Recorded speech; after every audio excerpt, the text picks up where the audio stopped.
Hello everyone, today we're working on a 2022 Ford F-350 6.7 Power Stroke. We're going to be working on the transmission. We'll be doing a transmission filter change and also a transmission flush. This is a 10R140 transmission. It has just shy of 140,000 miles on it. I want to show you the part numbers for, this is the filter right here, motorcraft number. This is the gasket for it, motorcraft number.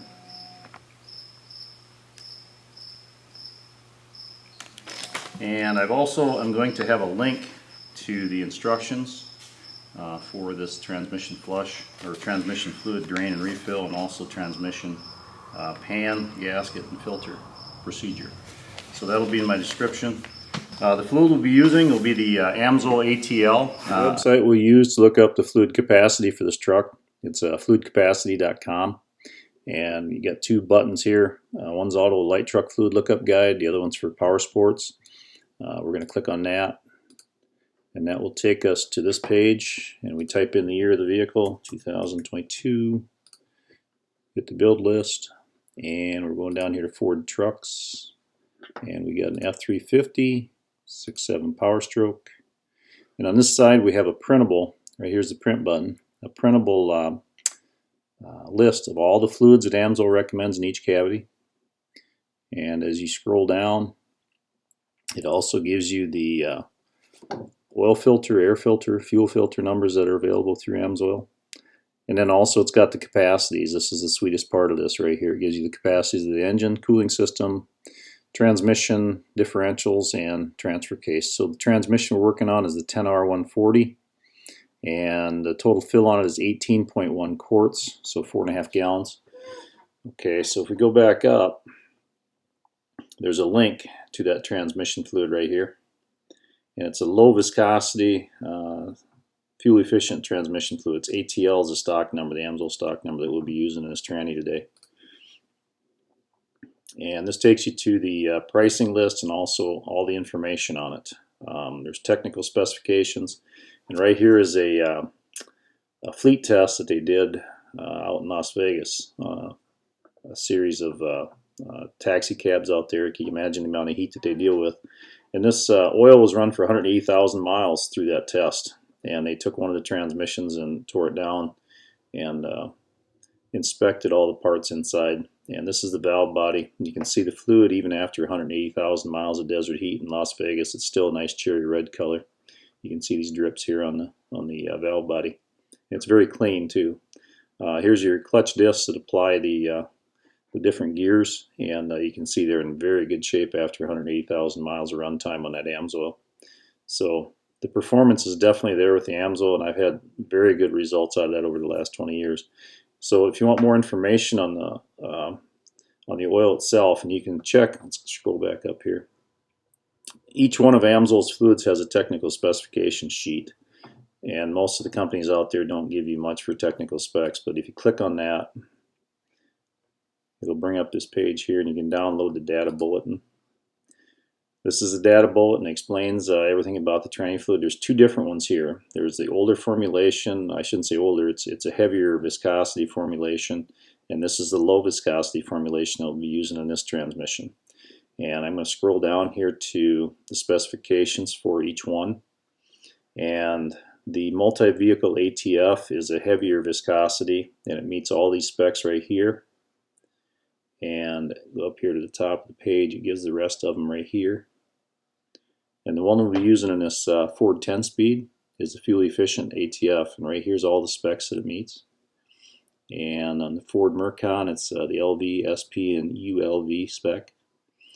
Okay, and as you go up here, it gives you also the two different fluids, the ATF, which is a thicker, heavier viscosity, and the ATL, and it shows you the ASTM tests of each one of those. These are tests that a lot of the companies out there, if you go to their website, they won't give you this information, but it shows you ASTM is the American Society of Testing and Materials, and each of these tests is an industry standard test. It's not some fly-by-night test. These are industry standard tests that these oils meet, and these are the results for these oils. So this gives you the information you need to see what the Amsoil fluid is about, and how much better it performs than the regular fluids. The Amsoil will run a lot cooler and give you a whole lot longer transmission life as well. So we're going to get started with this and be back with you. Okay, we're underneath the truck, and this here's the transmission pan, and just want to show you where all these where all the bolts are with the stud head on. There's one right up here towards the front, and there's another one right here, and another one back here where this wiring harness kind of attaches to it, pulls off. Just got to work it off the threads. And then if we go to the other side, we've got a heat shield here, and we got one with the stud on here, one here, and one up here towards the front right there, and that's about it. The rest of them are all just regular 8mm head bolts. So we're going to start taking off that heat shield and start taking that tranny pan down. There's going to be a lot of oil in there, so you have to have a big catch basin or something to catch it in, because they didn't put a drain plug in this. Okay, first thing we do is pull down that wiring harness off that stud, and there's 3 of these studs that are a 13mm head, so we're going to take those down first.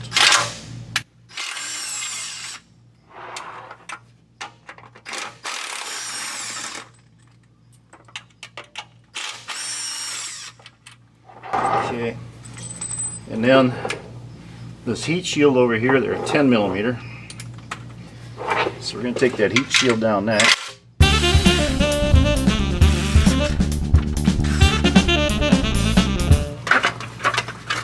And down comes the heat shield. And then we've got 1, 2, 3 more of those that are 13mm head, so take those down next.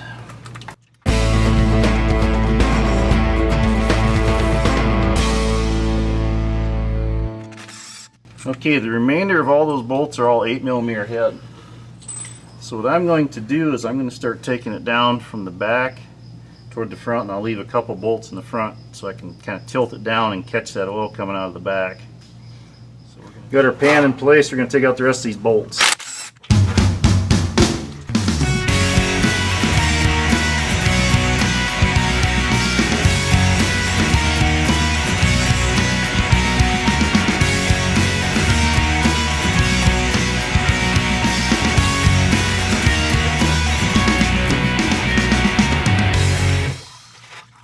Now from here out I'm going to put my hand under and support it until we get to the point of taking it off completely.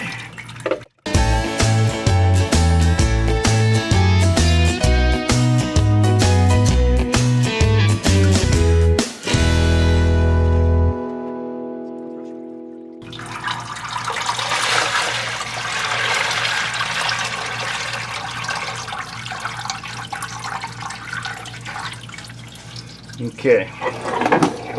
Now, I'm going to move that pan further forward.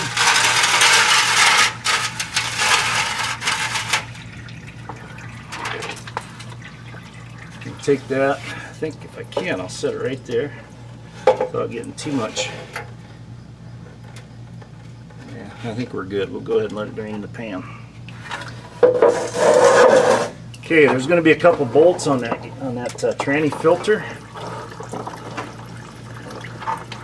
There's one up front, one in the back, and they're different lengths. Don't put them in the wrong place.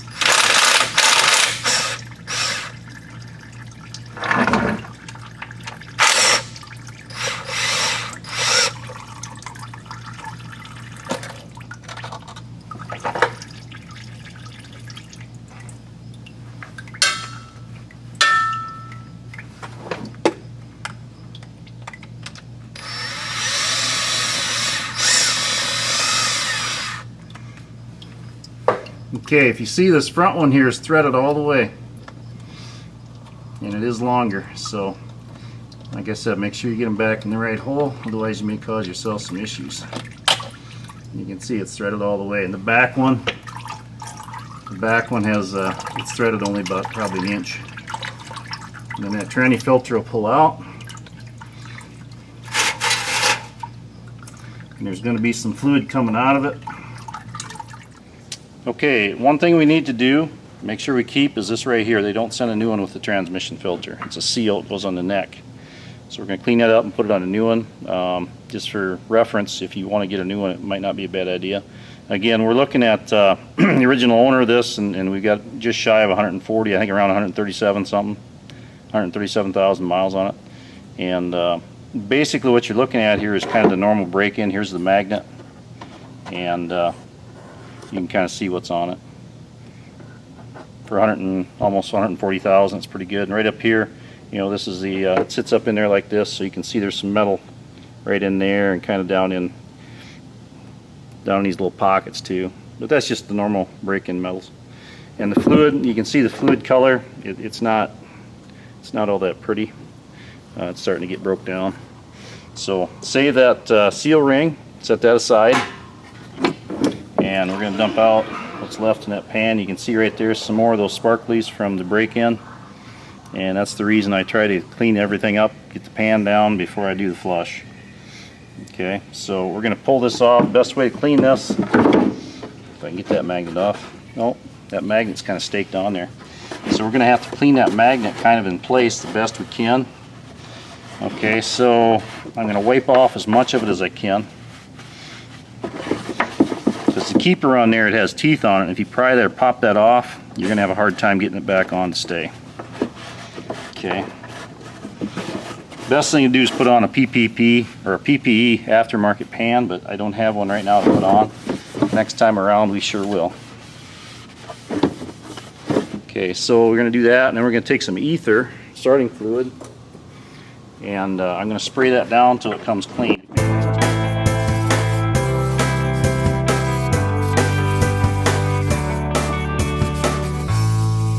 I'm going to spray the inside of that pan all down. I'm going to pull out this gasket because I got a new one. It's actually almost like an O-ring seal, kind of a flat type O-ring. So I'm going to pull that out because we're putting a new one in. And I'm going to spray it all down, get the groove all clean, everything clean along the flange, and then we'll reassemble everything. I'm going to blow that out with compressed air around that magnet until it comes clean.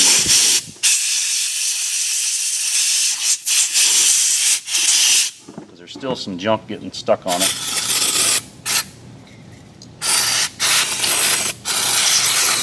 And I'll clean it 3-4 times until there's nothing else coming off of it.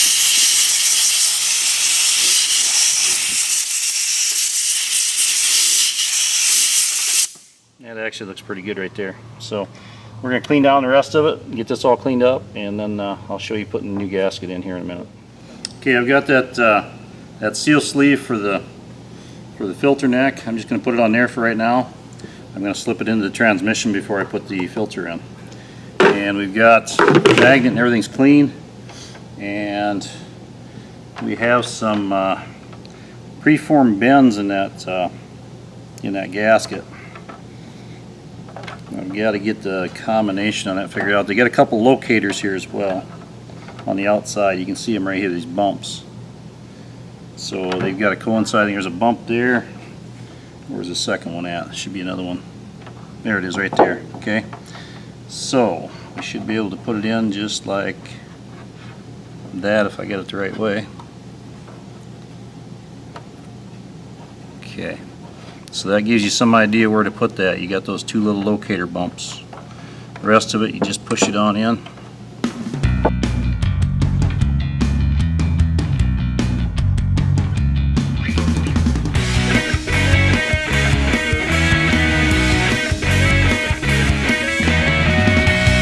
Once you get it pushed in there good, it should stay. Okay. And I'm going to throw this here in.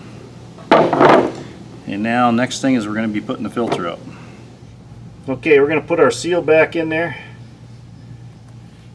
Slide it in until it bottoms out. Okay, take a little of that and put it on the snout of that so it slides on good. And we're going to slip it right back in. There it goes. Okay, you're going to have to hang on to it. I got to move my pan here. And remember, the long bolt goes to the front, the one that's threaded all the way. And the torque on these is 97 inch-pounds. Alright, so it's kind of hanging there. I'm just going to buzz them up with the impact. And we're going to torque these to, again, 97 inch-pounds. And then we'll show you putting up the pan. Okay, some of these bolts here and these studs, they go all the way through, they're threaded all the way through the flange on that where the pan bolts up. And what happens is that road salt and water gets in there, and you got steel and aluminum with road salt. It's a bad combination. Some of them are blind holes, and you can see the ones that are blind holes, there's no corrosion whatsoever. You know, they don't drill them all the way through, they kind of go up into the case. I'm going to put it on all of them regardless. But just get some good quality anti-seize on there to keep that corrosion down, because they're small bolts, and if they get too corroded in the rust belt, they're going to twist off, and you take them off, and then you got a real pain on your hands. So we're going to coat these up, and then we'll put the pan up next. Okay, we're going to get ready to put this pan up, and you want to make sure that this flange is all nice and clean all the way around. And the other thing is make sure there's no rough spots for that gasket to seal on. You know, just go over it with your finger. You can feel if there's something there. Get it nice and smooth. And because you sure don't want any leaks. They're no fun. Okay, and I got the gasket here, or the pan I should say. Let's get it around here the right way. And I'm going to secure it with a couple of bolts right off the bat.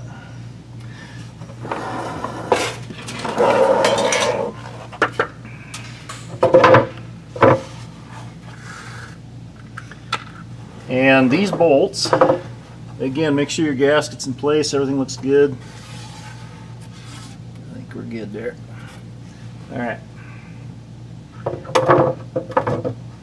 There we go. And I'm going to put up a couple of bolts and then go back and figure out where all those studs go. And the bolts, they all get 97 inch-pounds of torque. And the studs, they get 107 inch-pounds of torque. Okay, something I want to show you. There's a locator on each side of this pan. There's one right here. And you can see that locator is keeping that pan from seating. You got to make sure you got that over and in so it can go up in before you tighten those bolts. So just wanted to make sure that. There's one over here on the front side as well, kind of over here. And that's to help you locate it. But make sure they're in the hole before you tighten up the bolts. Otherwise, you're going to probably bust that. You'll bust that locator off.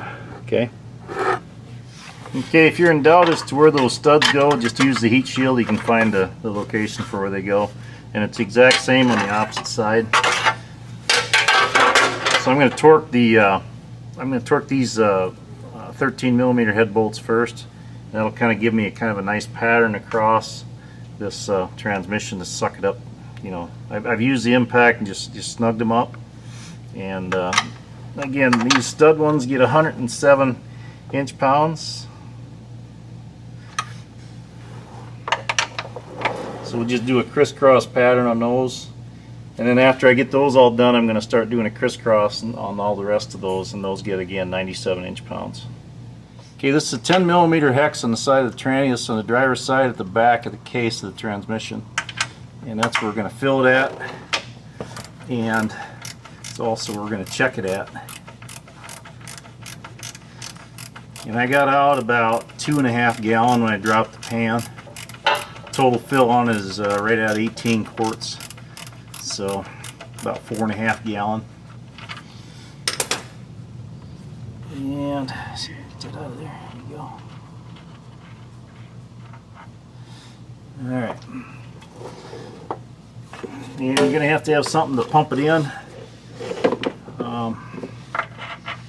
Let's open that up here first. Oh, geez, it's full. Alright, here we go. What I'm going to do is I'm going to fill it out up till it comes out of here, and I'm going to put that plug back in. And so we've got the initial charge in here. And I'm going to show you how to do the flush so we can flush out the torque converter and get a majority of that old fluid out. So I'm going to go ahead and fill this up until it runs out. If it's over full, I'm not worried about it because I'm going to be doing a flush anyway. It's not going to hurt anything here for doing the flush.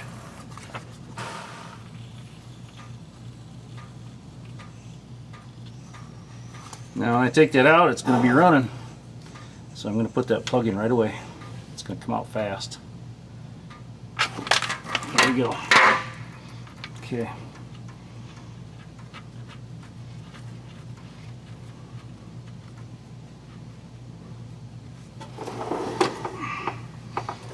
So there's about 2.5 gallon in, and the only way I get that 2.5 gallon in was to have that fill thing up against the side of that transmission, otherwise it'd been running out. Okay, so got the plug in, it's just snug in there. I don't think it's going to leak too much. I'll take it in finger tight. Okay, next thing we're going to do is I'm going to show you where to do the flush and how to do that. Okay, your transmission cooler lines come out here on the passenger side towards the front, and then they go down here. And right here is your transmission cooler, and then there's a rubber hose right here. There's one on the other side. Those are for coolant, engine coolant. Okay, so what we're going to do, there's 3 studs here that go up into the transmission case, and that's going to break loose the cooler for me. And those are a 13 millimeter. Yeah. Okay, so we'll take those down and out.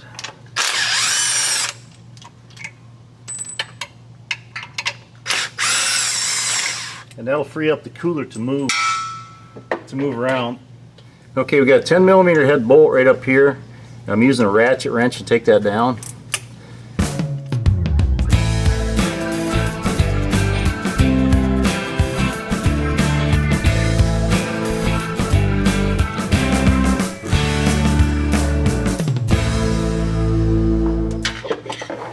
Okay, the next step is going to be loosening up these, there's O-rings. There's 2 O-rings on each one of these. There's a snout that goes in the side of the transmission.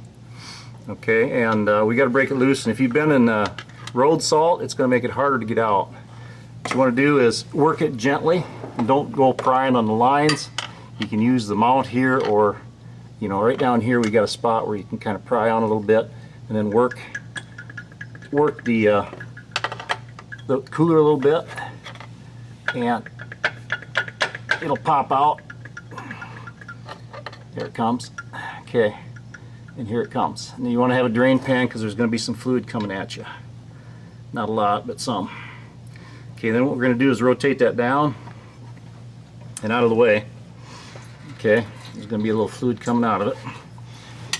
And also, when you go back up, there's 2 O-rings. You can see them here.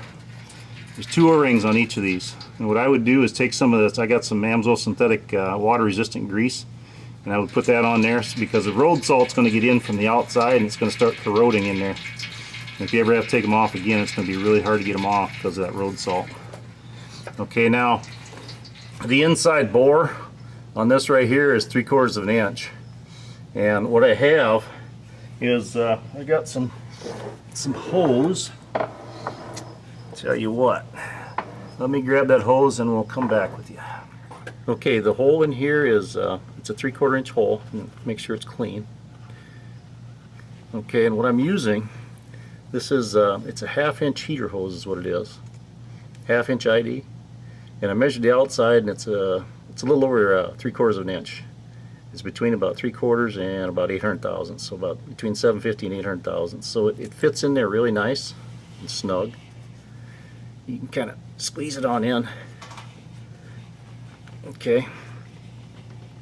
And what I would do is hold it with your hand just to make sure it doesn't pop out, otherwise the oil, the bottom hole is the one you want. The top one is the return, bottom one's supply. Okay, and we got the transmission filled up. We got about 2.5 gallon in it. And by doing this I can get more of that old oil out. And that's my goal, is to get most of it out. And we're going to go, what it's going to do, it's going to be sucking out of the pan, the pump is, and it's going to be sending it up to the cooler, and we're intercepting it right here. Okay, so if we start getting some air shooting through towards the end, we'll shut it off because we're sucking to the bottom of the pan. And if the oil isn't clean at that time, then what we'll do is add more oil, and I'm going to go till I get it nice and clean because I want to get a good flush on it. So I've got the hose in, and okay, right here is my pan, so we are ready to start it up. Go ahead and start it up.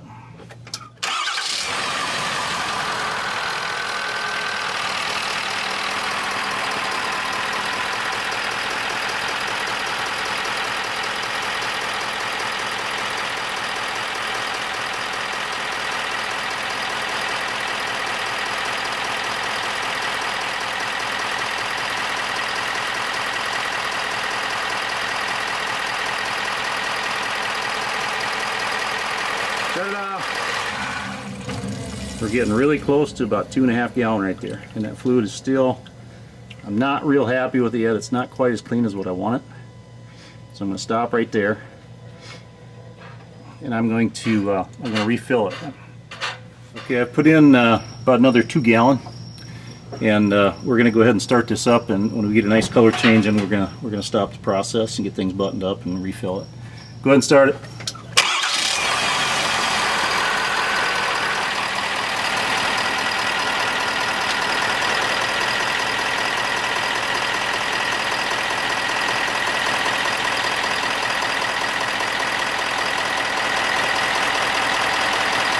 Alright, that's good. Shut it off. Okay, I'm pretty happy with that right there.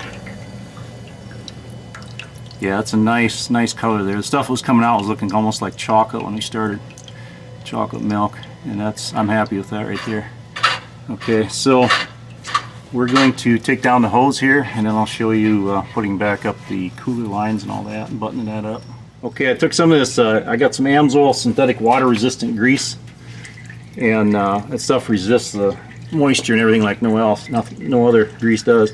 And I put that around the O-rings. I don't want it up on the snout of them, but I've got it on the O-rings themselves, and that'll help keep the road salt and stuff from eating away at the by the O-ring where they seal. Okay, so we're going to take this back up and get that cooler kind of in place, and just push them straight in like that. That's it. And then the bolt, it had Loctite on it. You want to put Loctite on it again.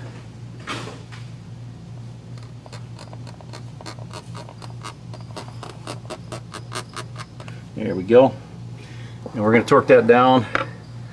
And that one's going to see probably about 15 foot-pounds, 16 foot-pounds of torque, somewhere in there.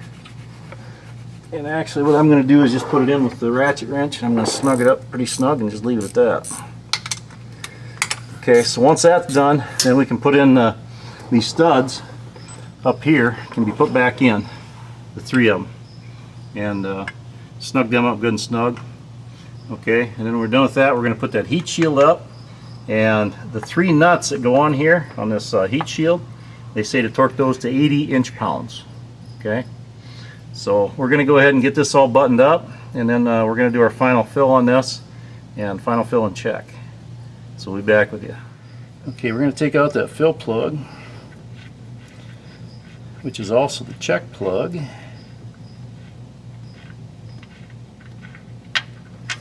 Okay, now what we're going to do is we're going to fill it up until we get it coming out of this hole right here, and then we're going to have them start up the truck, because once the truck starts, the level is going to drop, and we're going to keep filling while the truck's running until it runs out of here again. And at that point, everything will be full enough where we can do a road test, or start getting it up to temperature for checking that final check. So that's what we're going to do here next.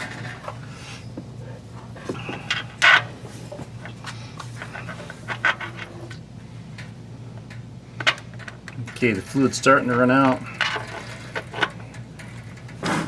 Okay, go ahead and start it up. Okay, now the fluid's starting to come out. So at this point here, I'm going to put the plug in.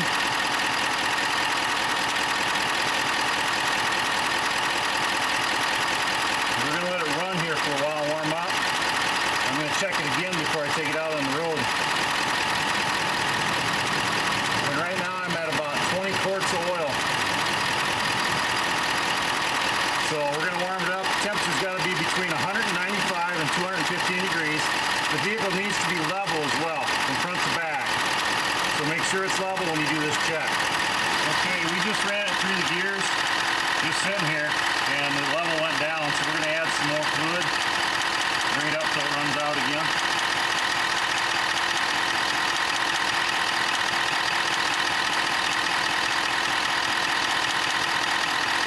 Okay, I'm happy with that.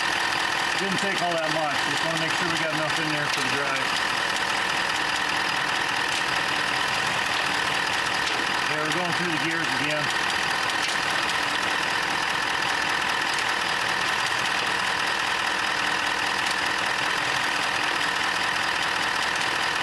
We'll put that back in finger tight, and we're going to let it warm up here. Try and get it up close to maybe 150 or better in temperature before we take it for a drive. Okay, I took the truck out for a drive. We went about 3 miles. I got it all the way up to 10th gear. Shifted through the gears nice a couple times. And we're at about 160 degrees on the transmission oil temp. It's not hot enough to check it, but I just wanted to see where we were at because it's expanded quite a bit. So remember, before we just had to dribble it out. And now it's expanded enough where it's running out. So I'm going to let it run until it's down to a dribble again. And then I'm going to take it out for another drive and get it up to 195 degrees and do my final check.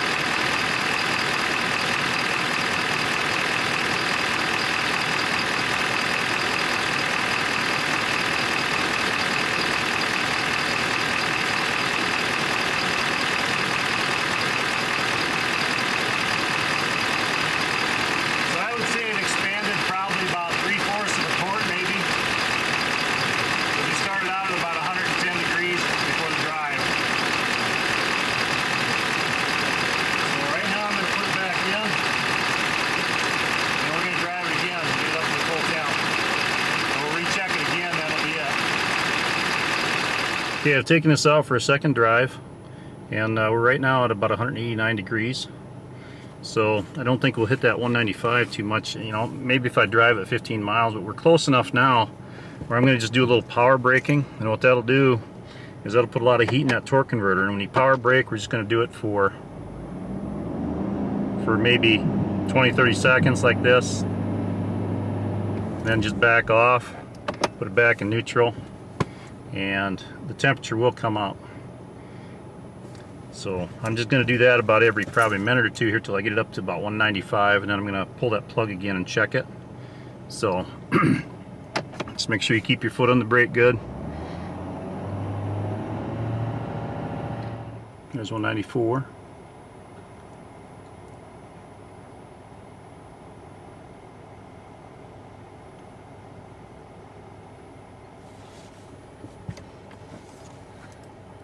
There's 196. I'm happy with that. So now we're going to go ahead and check that transmission fluid level for the final check.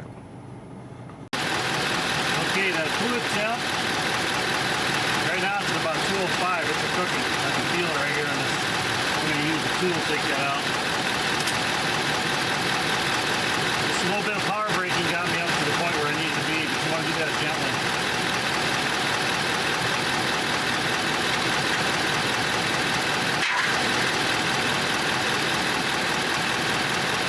The fluid expanded that much more, going from 160 up to 205.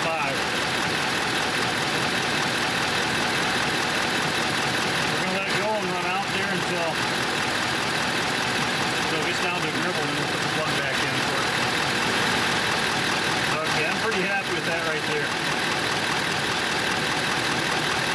Okay, this check plug here gets 30 foot-pounds of torque. And when you're all done, take yourself some brake clean solvent, something non-flammable, and you can spray down all these areas here where that oil ran down. And then make sure you hook up your harness back on that stud again, right there. And that'll be it for that. Okay, if you don't have a pumper for doing the transmission fluid, one of these Mighty Vacs will work real well for doing that as well. The one I have is one that I made. It works good. I can hold about 10 gallon in it, so I don't have to fill this often. And we use a total of right at 20 quarts. So if you're going to do this flush, I would definitely have 5 gallon, maybe an extra quart or two. The transfer case also holds 2 quarts of the same fluid. So if you got yourself 22 or 23 quarts, you'd be good. But it's kind of a long procedure on this one with getting it up to temp and everything, but that Amsoil transmission fluid worked beautiful in there. And I want to thank you for watching my video. Have a great day. Thank you for watching my video. Be sure to check out my other videos and subscribe to my channel at youtube.com/c/Damsel. I'd like to introduce you to Amsoil synthetic lubricants. We have the most complete line of synthetic lubricants on the market that offer you greatly reduced wear, extended drain intervals, longer equipment life. You can check that out at my website, donsoil.com. I also have a website for looking up fluid capacity. It's fluidcapacity.com. You can go there and print off the capacity of your engine oil, cooling system, transmission, transfer case, differentials. Be sure to like us on Facebook at facebook.com/Don Synthetic Lubes. Thank you, and have a great day.